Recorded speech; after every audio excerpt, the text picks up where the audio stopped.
pledge allegiance to the flag of the United States of America and to the republic which stands one nation under God, indivisible, with liberty and justice for all.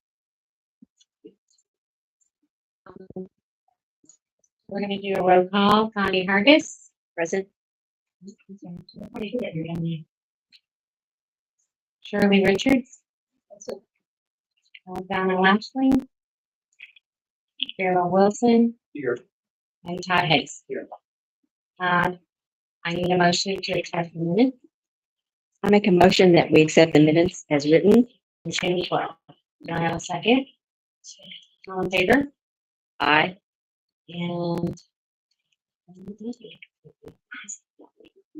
tonight we have Aaron here standing in for Eric Parsley. Community Council, Aaron with Commonwealth Engineers here to present the application number 9 for the Wastewater Improvement Project. The application period from May 26th through June 25th, in the amount of $1,531,130.80. So work completed during that period includes some concrete associated with the UV disinfectant and consideration. The installation of the 24-inch discharge effluent line that goes from the SBR to the UV structure itself, electrical underground conduit, some work being done on the electrical and chemical building for fluids and graving walls, as well as some miscellaneous site piping, non-hot water. Question. Do I have a motion to accept? I'll make that motion. Do I have a second? All in favor? Aye. Tonight, Joe Carpenter's family is here. He passed away and I wrote something that I shared with him. Tonight I speak with a heavy heart to recognize the passing of Councilman Joe Carpenter, who served the city of Rockport from 2016 to 2025 with unwavering dedication and deep love for his community. Joe was not only a valued member of our council, he was a trusted colleague and a true friend.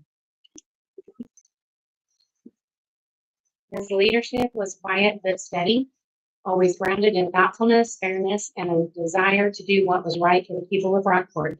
He never sought the spotlight, but his impact was felt in every vote he cast, with every person he helped. Joe brought respect and passion to his work. He made us better as a council and as a city. As a lasting tribute, we have ordered a plaque in his remembrance to be displayed in City Hall. It's backing on the wall, honoring his years of service and the legacy he leaves behind. On behalf of the city of Rockport, I extend the deepest condolences to his wife Peggy and his son Joe and his wife Jan and Mike and his wife Jody. May they find comfort in knowing that his service and commitment to this city will not be forgotten. Joe Carpenter will be missed and he will be remembered. Thank you. Do you guys want to take a picture? Yeah. Of the council? I just want to applaud Joe because Joe is such a great guy.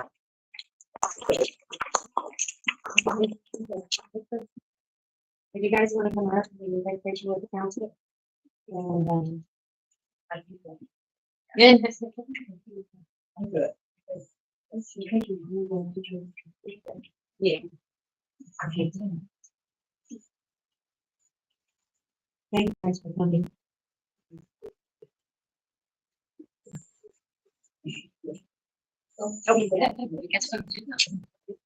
It's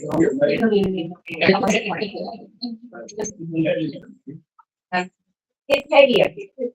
Yeah.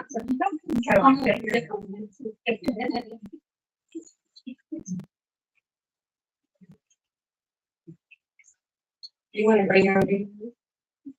Over here in the middle.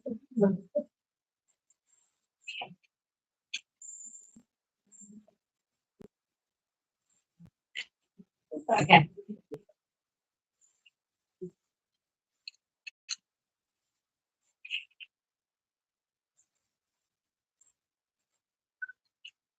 Thank you. Thank you for coming. Thank you for everything. Thank you, okay? Okay. Okay.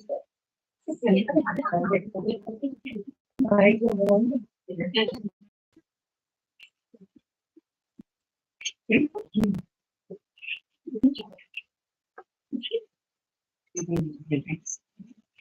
if anybody wants this to, you guys are welcome to this. And you don't have to probably get a picture of this. Yeah. sure. After that, I wanted to welcome Shirley Richards, from Ward One. She stepped in and took Joe's place graciously. And, I promised her it'd be easy. I told her she could slip. So, welcome to us. Thank you. We're honored to have you serve with us. I appreciate you. He was a good man. Yes. So we have a dog park, or at least the start of a temporary dog park, and we have the fence up in the front and the back. We still have some stuff on order. I don't know why they're not here yet, but as soon as we do that, we'll probably have a ribbon cutting. Do you want to say anything about that, Connie? I think the next 2 weeks we should have everything. We're gonna reach out to newspapers and see over the story and do a little ribbon cutting and try to get some community involved in it. We are looking for some dog parking ideas, so we can maybe help vote on the names that they've already suggested. I think we ended up on 3. I can remember what the name of them was, and they weren't easy to say. Oh, Park, Park. court, and park. Yeah. Park, and Rough on the Bluff. rough on the block. Oh, I like that. So All tongue twisters. that kind of came with our arts grant that we had gotten, so they wanted community involvement, so we're gonna place that online and let people vote on what they feel like the name should be. We met earlier this week and we chose Race Heating and Plumbing to replace the air conditioner and River, but we didn't name Riverview. But we didn't name where we're gonna pay. So I was gonna suggest Seated. We have plenty of money in there. I checked with Michelle earlier. So do I have a motion to pay for the air conditioning out of Seated for Riverview? I'll make that motion. We use city funds. Do I have a second? All in favor? Thank you. We have an NDOT highway utility agreement. Who wants to see one? Speak up here.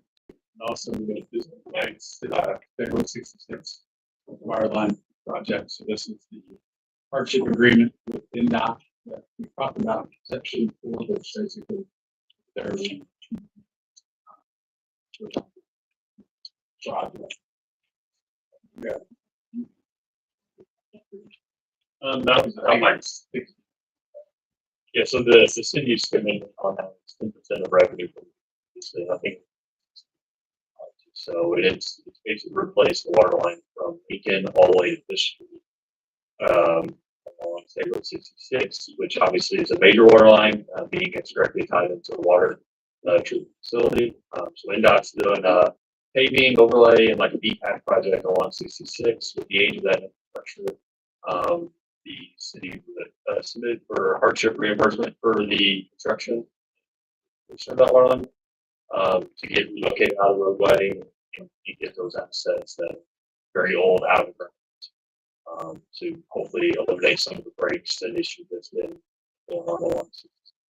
But I think it was nice of NDOT to work with us because they were scheduled to pave it and then you're gonna have to tear it up Very much. and then you have to pave it again. So NDOT worked with us, which is really good. So do I need a motion? to Allow me to sign? Motion. Okay, I read the I'll make that motion. do we have a second? All in favor? Aye. Thank you, Mary. Ordinance 2017-1 is a nuisance update. And we have updated that ordinance. All of the prices that we paid people to mow other people's property was not at the snap, and there was just a couple of things that we wanted to change in it. Do you remember what those changes we made? So, on the abatement process, the notice of the nuisances, we provided that the 10-day notice. The property owner, instead of an automatic hearing, which the ordinance said, and that's kind of old, outdated, but policy changes so that the property owner has the right to object to the new, if they don't believe, they don't agree with the nuisance violation. Object, and then come to the Board of Public Works. But if they don't object, then it's final. And so there's a time period for them to fix it, and then the main change was to make it clear in the ordinance that if, for example, if it's mowing, that if it's a city hires a contractor to mow, the cost of the mowing charged to the city by the contractor is what would be passed on to the property owner. So that the fees that were in the ordinance were kind of outdated and didn't cover the cost. So we made those changes. So it just updates the ordinance to allow the process to work in the city to protect the process. Okay, does anybody have questions about the changes? But we also added a continuous abatement language. Right. It's important because like, once you give one notice of violation, and then if it's not remedied, then you notice on the property, that's a continuous abatement notice. Not every time there's a violation, you don't have to continue. That's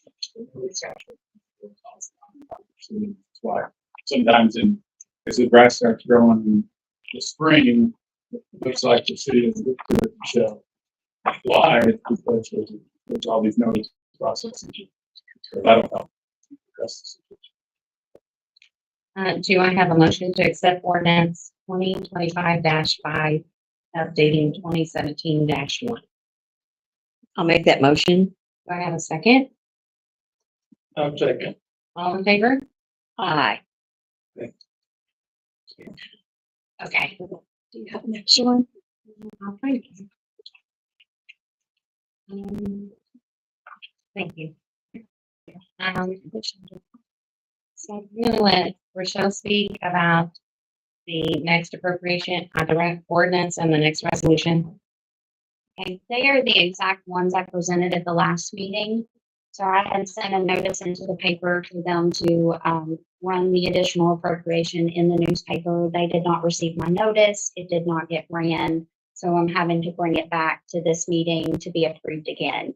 So it is for the additional appropriation out of the CEDAT fund, for the 100,000 to be transferred into the general fund and 30,000 into the parks. Do I have a motion to accept, is that 2025-4? Yes. Yes. I'll make that motion. Do I have a second?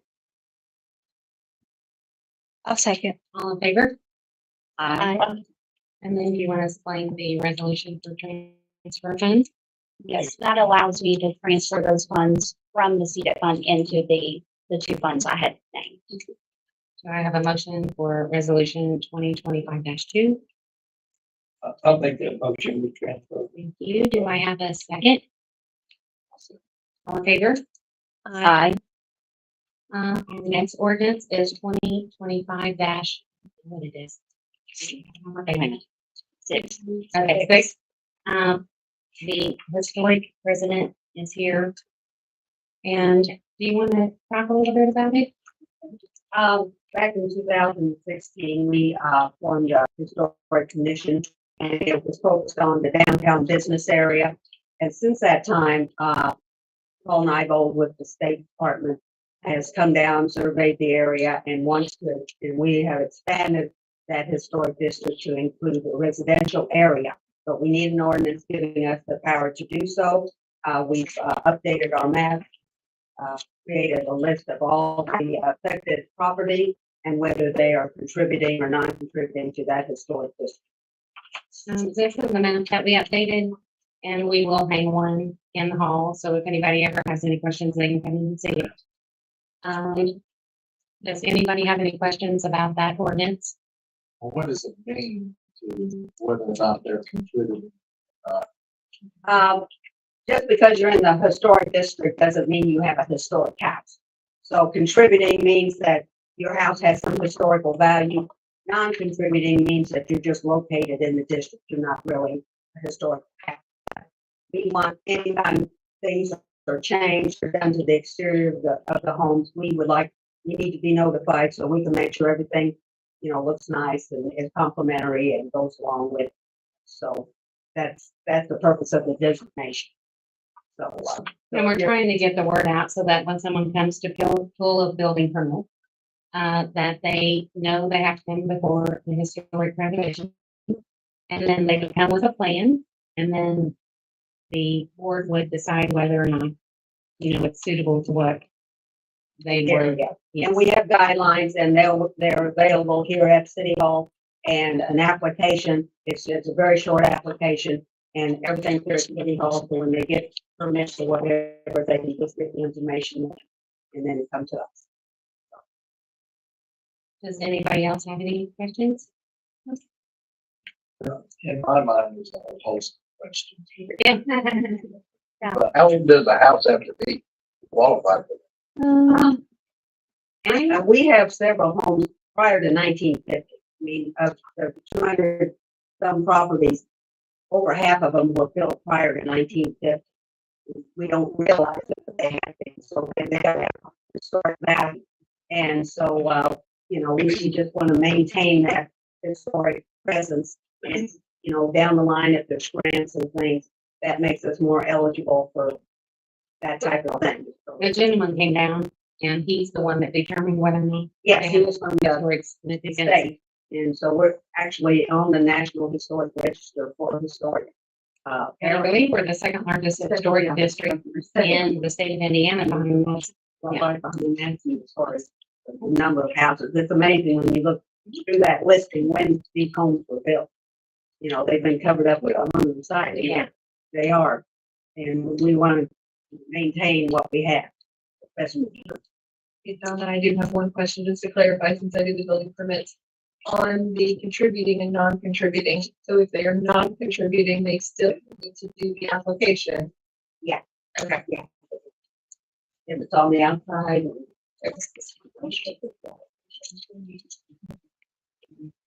at the guy. The only way is this permanent, or is there any way to any of it be extended? I don't know, as far as, that's what was put on the national, historic application. Well, I didn't create that I now, know. the guy did say. You know, I take it up to them. Years, that's the commission size, it doesn't necessarily have to be on the commission to register. Yeah. Separate. Standalone.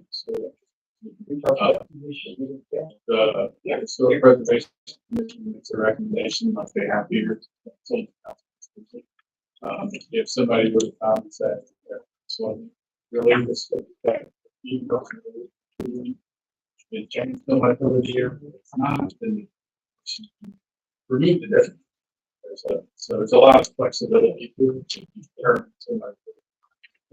But it's, that is the case.